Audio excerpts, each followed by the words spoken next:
demi ini. Suami tidak bisa bekerja yang hanya kuli bangunan sana sini. Proyek ditutup dan kami tidak ada pemasukan sama sekali karena mengandalkan gaji harian. Jazakumullah khairan. Cobaan dari Allah Subhanahu wa taala. Ini cobaan. Dan bukan cuma Anda, tapi semua orang diuji. Lalu bagaimana cara kita melewati cobaan, teman-teman sekalian? Saya coba berikan beberapa kiat. Yang pertama, Anda yakin kullu yusibana illa ma kataballahu lana. Allah mengatakan dalam Al-Quran, ya, katakanlah kami tidak akan ditimpa kecuali dengan apa yang sudah Allah catatkan buat kami. Memang Allah takdirkan di detik ini, di waktu ini sedang ada cobaan seperti itu. Tetapi ini harus dikemas dengan ayat yang lain, yaitu inna ma'al usri yusra. Ya. Fa inna ma'al usri yusra. Sungguhnya di setiap kesulitan akan ada kemudahan, di setiap kesulitan pasti ada kemudahan. Jadi saya yakin Anda masih banyak memiliki kemudahan. Seperti misalnya Anda masih bisa bernafas, masih bisa melihat, masih bisa mendengar gitu kan. Dan Allahu a'lam, mungkin Anda juga sampai hari ini 8 hari Ramadan Anda masih bisa ya, hidup, puasa, makan dan seterusnya. Tapi mungkin kekurangan karena pendapatan yang biasa rutin datang ini sudah nggak ada. Mungkin juga Allah Subhanahu wa taala menggerakkan beberapa hamba-hambanya yang memenuhi kebutuhan Anda. Teman-teman, coba bergantung kepada Allah Sang Pencipta. Dan jangan ragu tentang masalah itu. Bergantung kepada Allah Subhanahu wa taala. Saya ingin berbagi sebuah kisah. Menukil sebuah kisah seseorang yang sangat susah hidupnya. Dari orang-orang, kisah klasik dulu tentunya. Dia sangat susah sekali hidupnya. Dan saking susahnya sampai dia bilang, dia ceritakan dirinya, saya cuma hidup dari pendapatan harian saya. Dia bilang satu waktu, saya keluar, ingin mencari rezeki. Pada hari itu betul-betul tidak ada sumber rezeki. Kenapa yang saya dapat hari itu yang dipakai makan gitu. Dia bilang saya sudah keliling sana sini tidak ada makanan. Dan sampai saya tidak pulang ke rumah sampai di awal malam, selepas Isya lebih. Istri sama anak saya sudah menunggu. Kemudian saya pun pulang ke rumah. Begitu pulang ke rumah, dibuka pintu, disambutlah oleh anak dan istri. Dengan harapan selain menemui saya juga mereka berharap bisa ada makanan dan minuman seperti biasa. Tapi karena istri saya melihat di tangan saya tidak ada sama sekali bekal apa-apa, maka saya pun duduk, kemudian diberikan air putih, lalu dia bertanya, apa hari ini nggak ada bekal makanan? Lalu saya menjawab, sama sekali saya nggak temukan pekerjaan. Saya tidak tahu harus mencari di mana lagi. Lalu kata istrinya, lalu apakah kita harus tidur dalam kondisi kelaparan? Saya sama anak-anak betul-betul belum makan sama sekali dari pagi gitu. Maka kata dia, baik, saya istirahat sejenak, baru saya akan keluar cari rezeki lagi. Mudah-mudahan malam ini Allah berikan kepada kita. Kata istrinya, baiklah kalau gitu. Subhanallah, tanpa mengenal letih, laki-laki yang soleh ini dia keluar dari rumahnya. Dan waktu dia keluar, sudah masuk, kalau kita sekarang jam 12 malam. Zaman dulu belum ada lampu kayak kita sekarang. Mungkin di jam 10 malam aja kalau kita sekarang itu sudah, zaman dulu orang sudah tidur semua. Gelap. Maka dia pun jalan, dia tidak tahu mau kemana sambil dia berdoa kepada Allah SWT. Ya Allah, kemana langkah kakiku ini? Aku sendiri belum makan seharian, anak istriku juga belum makan. Berikanlah kami rezeki. Sambil berjalan, dia bilang mata saya tiba-tiba melihat sebuah masjid. Di sekitar rumahnya, tidak jauh dari rumahnya. Gelap, nggak ada lampu kan, zaman dulu belum ada lampu, orang pakai sumbu, pakai minyak, dinyalakan, kemudian baru terang, itu pun sangat kecil penerangannya sebagaimana kita tahu kalau pakai sumbu. Maka dia coba nyalakan api, menyala, kemudian dia wudu, dia sholat, dia tidak tahu harus buat apa lagi. Mulai ada sholat, habis sholat dia berdoa kepada Allah Subhanahu Wa Taala supaya dimudahkan, dikasih rezeki, dikasih segala macam, dan dikeluarkan dari masalah kemiskinan ini. Setelah itu, subhanallah terjadi pada malam itu, penguasa di wilayah itu, kalau kita bisa bahasakan rajanya, gelisah nggak bisa tidur. Dan seperti orang ketakutan akan meninggal dunia. Hatinya terdorong untuk bersedekah. Maka dia mengambil beberapa kantong isinya emas. Ya. Lalu dibawa sama dia, dan dia bilang, ya Allah, hatiku sangat gelisah, aku takut meninggal sementara aku masih belum memiliki bekal yang cukup bertemu denganmu. Maka izinkanlah hambamu ini bersedekah di jalanmu. Dia bawa berapa banyak karung yang dia bisa bawa, karung-karung kecil, bungkusan emas semuanya. Dia naik kuda dan dia mengatakan, ya Allah, Dan aku minta petunjuk kepadamu. Aku tidak akan memegang tali kekangan kudaku ini, aku biarkan jalan. Raja tidak minta dikawal oleh siapapun. Tergerak hatinya begitu. Subhanallah dia jalan. Jalan. Subhanallah ya, Maha Suci Allah, kisah nyata ini menjelaskan.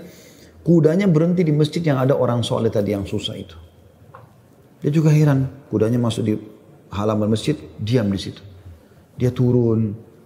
Apa ini rahasianya? Kenapa Allah datangkan ke masjid ini? Dia bilang, saya masuk ke masjid gelap. Cuma ada satu saja sumbu lampu, ya, sumbu lilin. Kemudian saya mendengar seperti ada orang suara, ya, orang yang berbicara. Saya coba mendekati suara itu, ternyata orang yang sedang berdoa. Nah tadi orang yang miskin itu berdoa. Ya Allah, mudahkanlah rezeki, saya sudah seharian tidak makan sama anak istri saya. Berikan kami rezeki, saya tidak tahu harus kemana lagi. Saya mohon kepadamu. Dia merengek-rengek sama Allah. Raja ini dengar. Maka raja itu menegur si orang tadi miskin ini. Setelah salam, dijawab salam, dia mengatakan, si raja ini bilang, saya dengar tadi keluhanmu kepada Allah Subhanahu wa ta'ala. Saya kebetulan bawa beberapa kantong uang emas. Saya akan berikan kepada kamu sebagai sedekah. Dan ketahuilah saya raja di wilayah ini. Saya tadi gelisah, ingin sekali keluar dan bersedekah, dan Allah tunjukkan saya ke masjid ini. Mungkin kaulah yang Allah maksudkan. Dia bilang, lalu saya akan berikan kepada kamu uang ini sebagai sedekah di jalan Allah Subhanahu wa ta'ala antara kita berdua, dan yang ketiganya Allah. Dan saya berharap apapun yang kau butuhkan, datanglah ke istanaku setiap saat. Saya yakin Allah yang menggerakkan saya bertemu dengan kamu. Subhanallah, orang miskin ini luar biasa kalau punya keimanan. Apa yang dia bilang?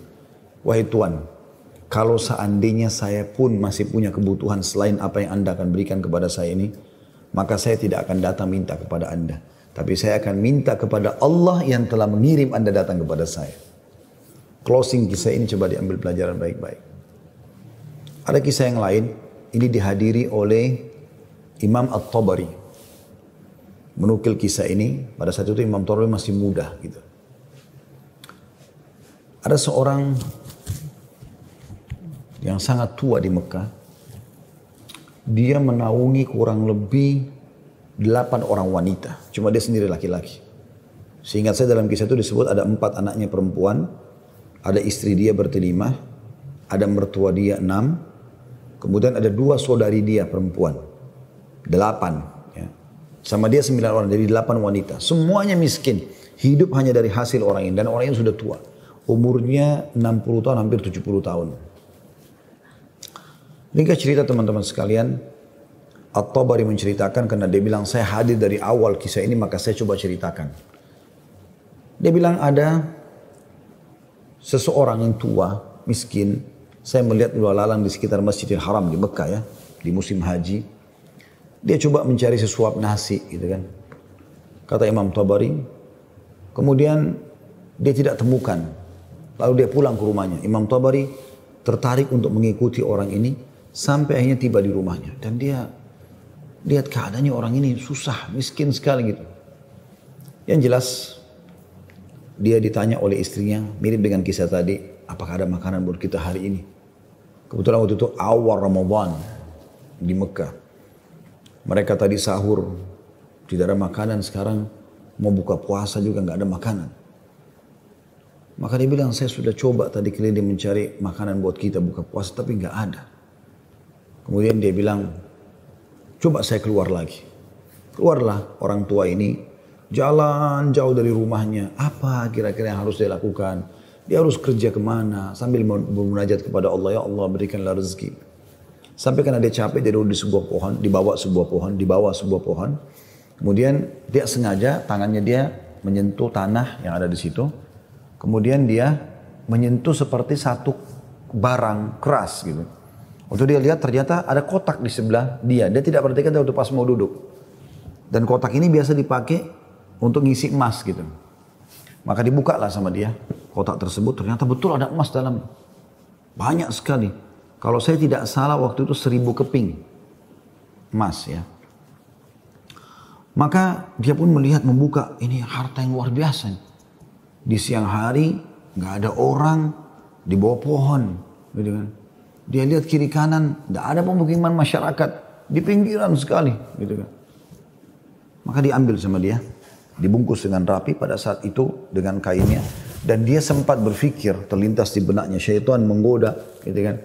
Kau orang miskin, kalaupun kau tidak mau mengambil semua, ambillah minimal 1 batang emas atau 1 koin dinar emas, ya, yang kau bisa infakkan untuk buka puasa keluargamu. Tapi dia melawan sambil dia mengatakan, tidak bisa, ini bukan hak saya. Kalaupun ini luqata ini seperti harta yang harta yang ditemukan. Kan itu syaratnya harus teman-teman sekalian diiklankan selama setahun ya. Selama setahun Anda iklankan.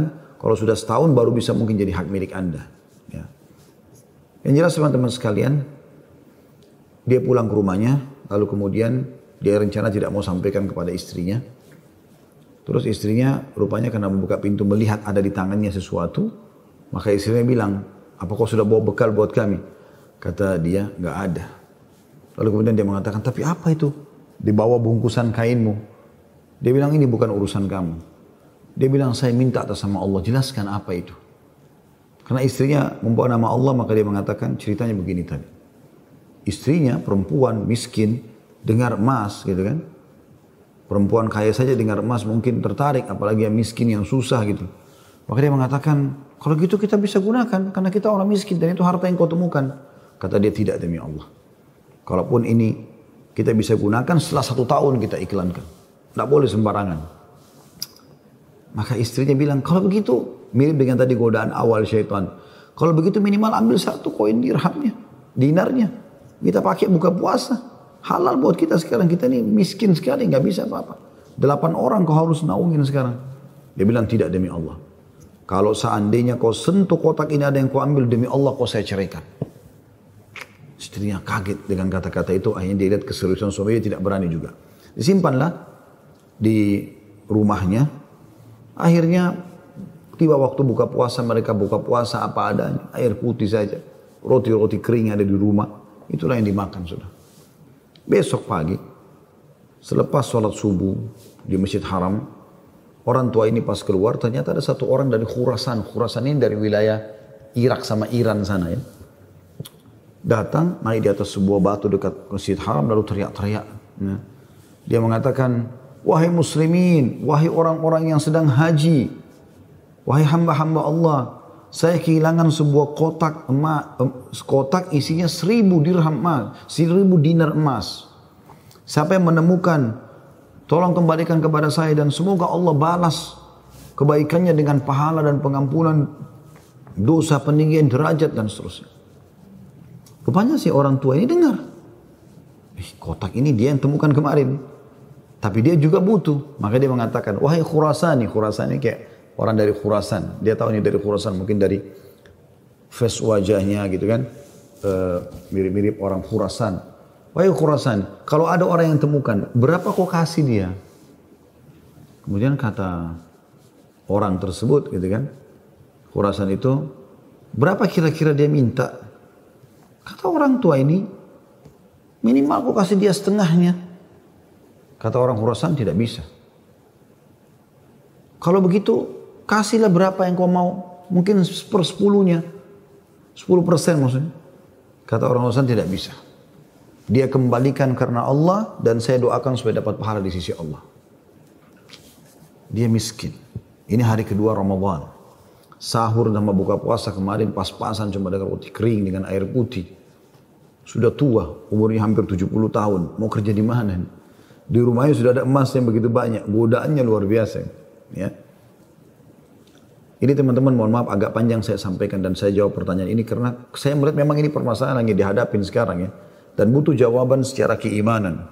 Apalagi tadi petanya tadi minta semacam motivasi apa yang bisa disampaikan. Jadi saya harus menyampaikan kisah ini. Mudah-mudahan teman-teman yang sedang menghadapi PHK, lagi susah kayak tadi ibu ini berkeluh kesah, suaminya hanya kuli bangunan, sekarang lagi berhenti dan segala macam. Insya Allah diberikan jalan keluar. Baik, kita kembali ke kisah tadi teman-teman sekalian. Maka orang ini pulang ke rumahnya lalu dia mengatakan, wahai istriku, aku sudah temukan pemilik emas ini. Kata istrinya, alhamdulillah kalau begitu. Bagaimana perkembangan? Tapi saya minta sama dia supaya dia bayar sesuatu. Terus negosiasi dia tanya mau berapa, saya bilang sekitar setengahnya, dia nolak, ya sepertiganya menolak, seperempatnya menolak, sampai saya terakhir tekankan sepersepuluhnya saja, dia juga nggak mau, dia hanya mau doakan saja. Kata istrinya, coba kau kembali ke dia, siapa tahu dia masih mau negosiasi. Ya kan? Dia bilang baiklah. Dia kembali lagi, ketemu lagi sama orang tadi, gitu kan, di hari yang ketiga sekarang. Maka orang itu sama orang Khurasan naik ke atas batu yang sama dekat Masjid Haram. Wahai muslimin, wahai orang-orang yang haji, wahai hamba-hamba Allah, ada nggak menemukan peti saya isinya 1.000 dinar emas, gitu kan? Semoga Allah berikan dia kedudukan, Allah ampuni dosanya, angkat derajatnya dan seterusnya, didoakan gitu. Datang lagi orang tadi mengatakan, wahai Khurasan, saya sudah bilang sama kau kemarin, berilah upah. Mungkin kalau kau tawarkan upah, orangnya mau mengembalikan penemunya. Kata dia, berapa paman saya kasih? Dia bilang, saya bilang kemarin 1/10. Orang sana mengatakan, enggak, saya enggak mau. Kalau begitu, berikan dia 1 saja. 1%, 1 saja. Ya, dinar itu, yang dia bisa pakai setengahnya, dia sedekahkan untuk beri makan orang-orang susah di sekitar haram, setengahnya lagi dia pakai buat kebutuhan keluarganya. Orang Khurasan ini diam lalu mengatakan, tidak demi Allah. Jadi luar biasa, dia nggak mau kasih. Pokoknya dia kembalikan utuh, ya, atau nggak usah. Dan dia berharap pahala di sisi Allah. Kalau dia minta bayaran, saya nggak mau. Orang ini kembali lagi ke rumahnya, bilang lagi sama istrinya, orang ini betul-betul tidak mau. 1 koin dinar, 1 dinar pun dia nggak mau kasih. Kata istrinya, lalu bagaimana? Kata dia, saya akan berazam sudah mau kembalikan. Semoga Allah menyelesaikan permasalahan kita. Kata Imam Tabari yang menceritakan kisah ini, dia betul-betul hadiri kisah ini. Dia tahu ini jalan ceritanya dan dia menceritakan. Lalu orang ini kembali lagi, ternyata di hari selanjutnya masih sama lagi kejadiannya. Terus kemudian kata orang tua ini karena sudah 3 hari berturut-turut dia mengatakan, wahai Khurasan, kau mau petimu? Saya tahu di mana petimu itu. Kata dia, ya baiklah, saya akan ikut. Ikutlah dia. Kata Imam Tabari, saya ikut ke rumahnya orang tua ini. Jalan. Pada saat tiba di satu rumah, ada rumah yang terbuat dindingnya dari tanah liat. Sama sekali tidak kelihatan ada layak untuk ditinggal. Tapi hanya sekedar tanah liat, mungkin kalau ada angin kencang bisa rubuh. Atapnya ditutup hanya dengan kain-kain sobek. Ya. Pintunya pun diangkat untuk dibuka gitu.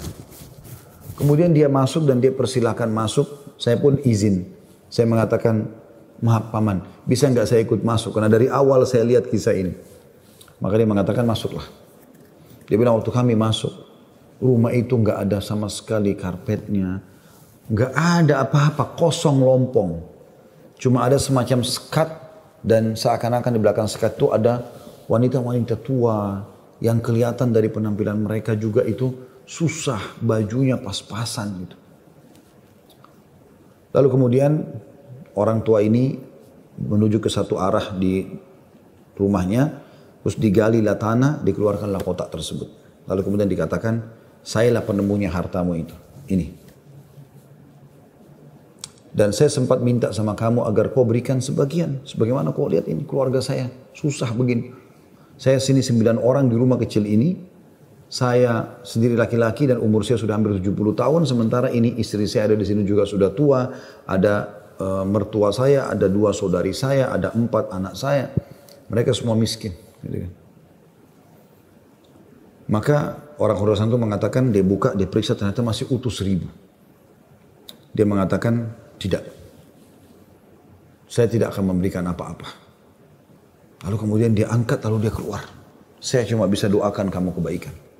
Waktu dia keluar, kata Imam Tabari, semua perempuan-perempuan tadi yang tua-tua ini ada, yang memang bajunya lusuh. Seperti orang yang menggigit jari dan kaget ada orang diberikan kembali 1000 dinar, tidak dibayar sedikit pun. Dan tokoh kita ini luar biasa, dia hanya mengatakan inna lillahi wa inna ilaihi raji'un. Dah, kalimat istirja, ini musibah. Ya, sudah mendapatkan apa dan dia betul-betul jujur, dia jaga, dia enggak ambil karena takut kepada Allah SWT. Dia bilang sementara itu, kata Imam Tabari bilang, saya tidak tahu mau bilang apa. Saya pun menundukkan kepala, serba salah karena waktu itu Imam Tabari masih muda dan belum punya apa-apa gitu. Dia juga membantu apa gitu. Dia bilang, tiba-tiba ada yang ketuk pintu. Lalu pemilik rumah ini buka, ternyata orang Khurasan tadi kembali lagi. Kata dia, ada apa wahai Khurasani? Ya, istilahkan Khurasani maksudnya nisbat kepada negeri Khurasan itu ya. Kata orang Khurasan itu, bisa saya masuk? Kata dia, baik silahkan masuk. Masuklah dia. Kemudian dia mengatakan begini ceritanya. Saya ini punya seorang ayah yang meninggalkan 3 peti emas seperti ini. Masing-masing isinya 1000 dinar emas. 1000 dinar emas. Saat dia ayah saya waktu meninggal, dia mengatakan, 1 dinar emas kamu bagikan sebagai warisan. 1 dinar emas, 1 kotak maksudnya, bukan 1 dinar ya, maksudnya 1 kotak. Berarti 1000 dinar emas kau bagikan sebagai warisan. Itu sudah banyak sekali. 1 kotak 1000 dinar emas lagi kamu gunakan untuk pergi haji kalau aku meninggal. Dan 1 kotak dinar emas lagi sepertiga hartanya maksudnya, itu kau berikan kepada 1 orang yang sangat miskin dan susah. Saya ingin supaya mereka jadi baik kehidupannya. Maka dia bilang orang Husain ini, itulah sebabnya wahai paman, saya tidak mau memberikan Anda 1 dirham, 1 dinar pun. Karena ini amanah orang tua saya. Tapi demi Allah, setelah saya keluar dari sini, saya tadinya memang mau menguji, mau melihat apakah Anda betul-betul susah atau tidak. Ternyata sudah saya lihat tempat Anda dan saya keluar, Anda pun tidak marah, tidak apa. Maka saya melihat Anda orang yang paling layak untuk menerima. Maka ambillah ini semua sedekah atas nama ayahku. Kata Imam Tabari, tiba-tiba orang itu taruh, kemudian dia lari, pergi. Saya berusaha mengejarnya, ingin mengucapkan terima kasih bersama pemilik rumah. Kami sudah tidak bisa melihatnya, dia sudah hilang orang itu. Kemudian saya pun dipanggil kembali oleh pemilik rumah. Duduk, kemudian dibukalah pada saat itu kotak itu. Lalu mulai dia panggil ke-8 wanita yang ada di rumahnya itu. Kata Imam Tabari, demi Allah dia mulai membagi kepada kami rata. Semua, satu-satu perempuan dikasih 1, dilempar. Dan diduduk seperti orang yang duduk bersila. Jadi kain baju itu, ya habis itu biasanya kita tahu kalau kita bersila bisa ditaruh sesuatu ya. Maka mulai dia melempar dinar-dinar emas itu 1 persatu. Kata Imam Tabari, ke dia juga 1, lalu dilempar ke saya juga 1. Karena jumlah kami 10, karena kan tadi mereka 9, orang ini sama 8 orang wanita sama Imam Tabari itu 10. Maka kami masing-masing mendapatkan ya 100 dinar. Kan 1000 kan? 100 dinar. 100 dinar banyak sekali udah. Gitu kan jumlahnya. Setelah selesai, lalu dia mengatakan kepada istrinya, wahai istri, bukankah ini lebih baik setelah kita sabar sedikit, Allah menjadikan semua jadi milik kita, daripada kemarin kamu ambil 1 dinar tapi haram. Kemudian dia balik kepada saya, kata Imam Tabari, dan dia mengatakan, demi Allah, baju ini yang saya pakai, dia bilang, hanya ini baju yang utuh di rumah kami. Sebagaimana kau lihat baju-baju ini semua yang dipakai oleh keluargaku, tidak ada yang layak dipakai sholat. Jadi kalau waktu sholat tiba, saya sholat dulu, kemudian saya sembunyi di satu tempat, baju ini saya buka, dipakai oleh istri saya, dipakai sholat. Habis itu dibuka, dipakai sholat oleh mertua saya, dibuka, dipakai sholat oleh saudari saya, oleh anak saya. 1 baju. Kata Imam Tabari, saya berterima kasih padanya, kemudian saya pergi. Saya menemukan harta itu sangat berkah dalam hidup saya, dia bilang. Dan saya pada saat itu ingin berterima kasih, saya ingin membeli sesuatu yang bisa dipakai buka puasa, maksudnya datang ke tempatnya dia. Saya temukan ternyata perempuan-perempuan yang tadinya mereka bajunya kumuh, sudah berganti baju, mereka bawa makanan-makanan, mereka buka puasa dengan light. Kemudian saya pulang, dia bilang, kata Imam Tabari. Beberapa tahun kemudian saya datang lagi ke Mekah, saya datang ke alamat yang sama, rumah itu sudah tidak ada, saya cari tahu ternyata orang tua ini sudah meninggal, dan saya temukan anak-anaknya yang perempuan 4 itu semua menikah dengan tokoh-tokoh masyarakat Mekah, orang-orang kaya, dan keluarga mereka menjadi orang yang mampu semuanya. Butuh kesabaran akhi dan ukhti. Yakinlah, Allah tidak akan membuat kita susah. Allah tidak ingin itu. Tapi cobaan lagi datang, apalagi bukan kepada Anda sendiri. Selanjutnya juga saya sarankan sunnah Nabi SAW, kalau kita sedang diberikan cobaan, lihat orang yang di atas kita. Lihat orang yang lebih susah. Kalau kita pincang, na'udzubillah, puntung kakinya 1, lihat orang yang puntung kakinya dua. Puntung kakinya dua, lihat orang yang juga puntung tangannya. Puntung kaki dan tangannya, lihat orang yang buta. Selalu orang yang lebih susah.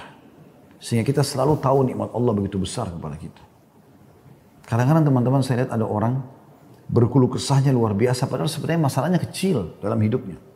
Masalahnya masih bisa dia laluin, tapi dia besar-besarkan masalah itu. Sehingga akhirnya dia tidak bisa melalui cobaan dengan baik. Apa kata Umar radhiyallahu anhu tentang masalah ini? Orang yang Allah berikan cobaan kepada dia dan pasti Allah akan uji hamba-hambanya.